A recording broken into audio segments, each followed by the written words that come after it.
Cuando estamos hablando del desarrollo social en los niños dentro del espectro del autismo, una de las primeras cosas que tenemos que tener en cuenta es que no podemos atribuir cualquier perfil de desarrollo de funcionamiento simplemente a un mero diagnóstico, sino que debemos tener en cuenta que muchas veces estos niños no están sabiendo cómo interactuar con sus pares y es malinterpretado por quienes los rodeamos, ¿sí?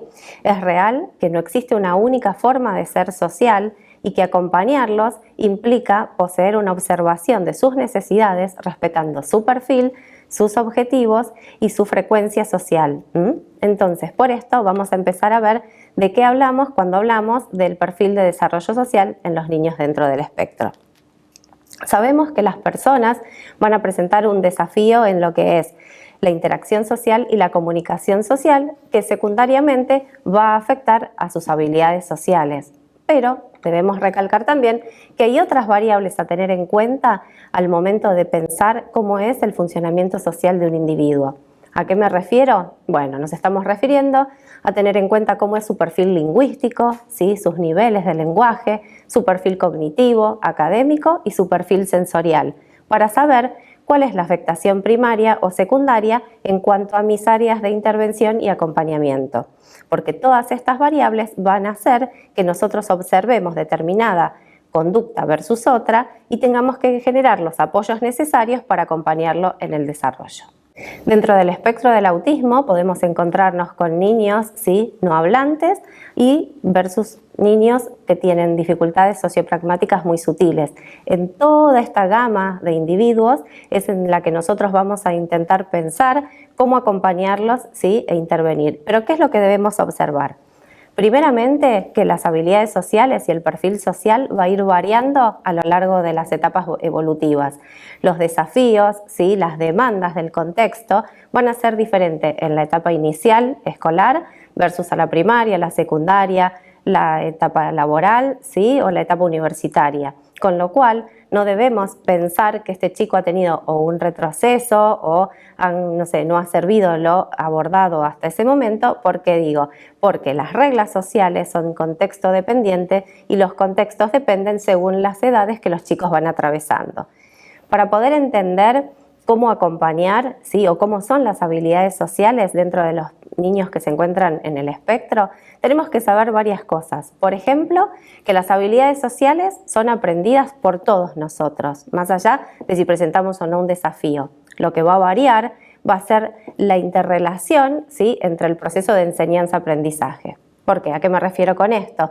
Las personas de desarrollo neurotípico, a través del ensayo y el error, a través de situaciones cotidianas, y de inferir lo que se espera de ellos en una determinada situación, van a ir pudiendo construir un aprendizaje y entender qué se espera de ellos.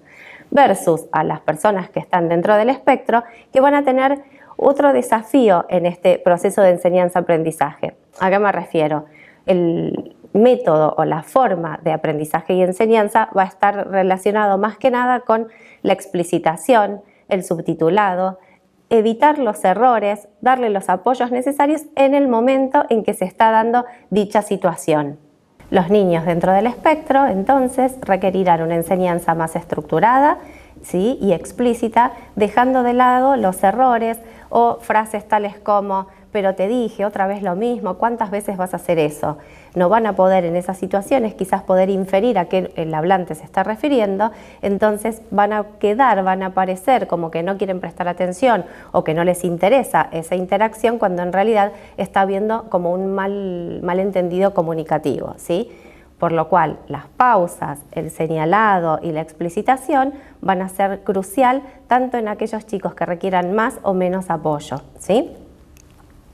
Las habilidades sociales son estas conductas que se ponen en juego cuando estamos con otro, y en las distintas etapas evolutivas es como la punta del iceberg. La conducta que nosotros vemos, ya sea en la escuela, en casa, en el colegio, etcétera, van a ser lo que el chico está haciendo en determinado momento, pero también nos muestra que una falla o una dificultad en las habilidades sociales están relacionadas con dificultades en la observación social, en la interpretación de las señales, de las pistas que el contexto o el interlocutor me está brindando y en la toma de decisiones que yo voy a realizar al momento de ejecutar tal o cual conducta.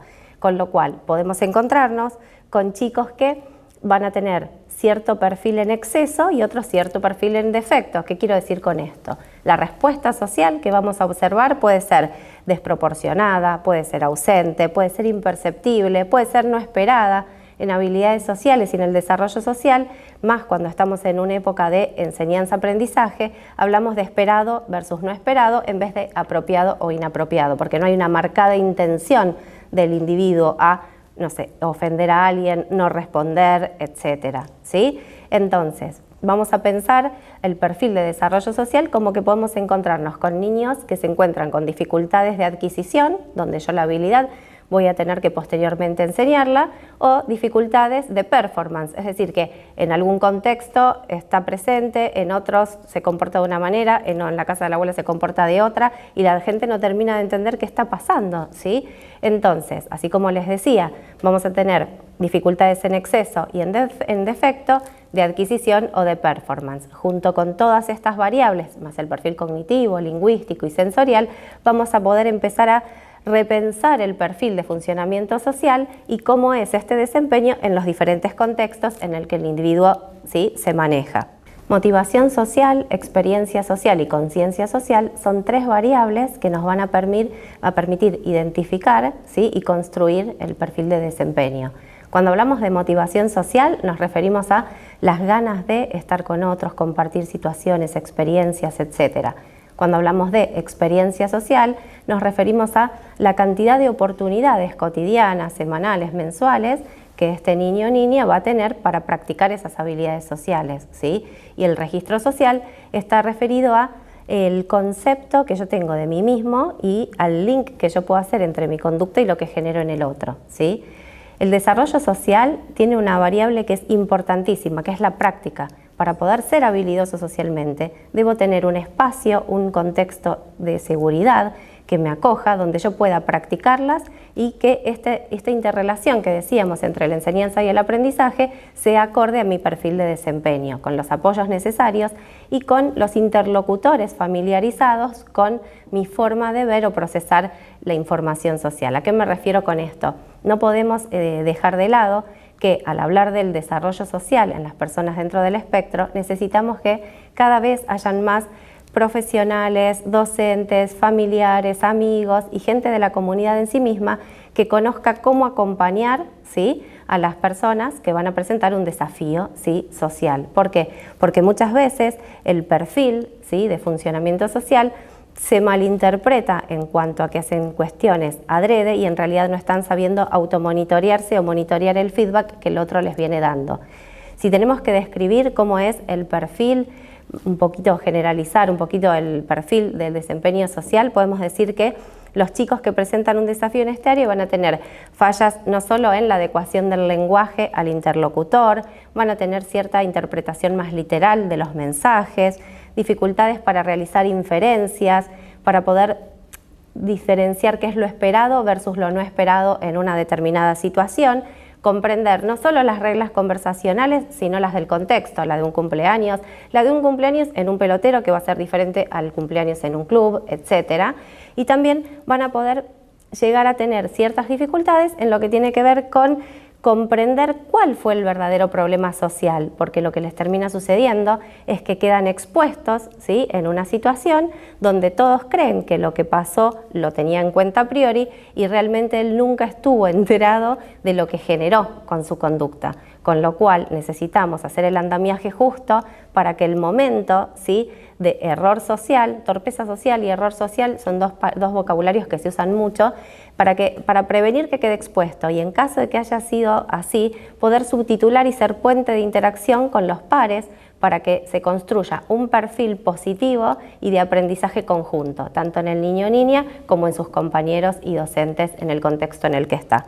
Por lo cual, la importancia del trabajo en conjunto para definir un perfil de funcionamiento social de la familia, la escuela, las terapias y la comunidad resulta crucial, porque lo que necesitamos hacer es que se pueda lograr una construcción, ¿sí?, de un aprendizaje social empático compartido, donde no haya un esfuerzo unilateral desde la persona que tiene, ¿sí?, este desafío, sino que comunitariamente todos podamos tener en cuenta las diferentes variables mencionadas anteriormente, trabajar en forma conjunta, empática y acompañarlos en el desarrollo.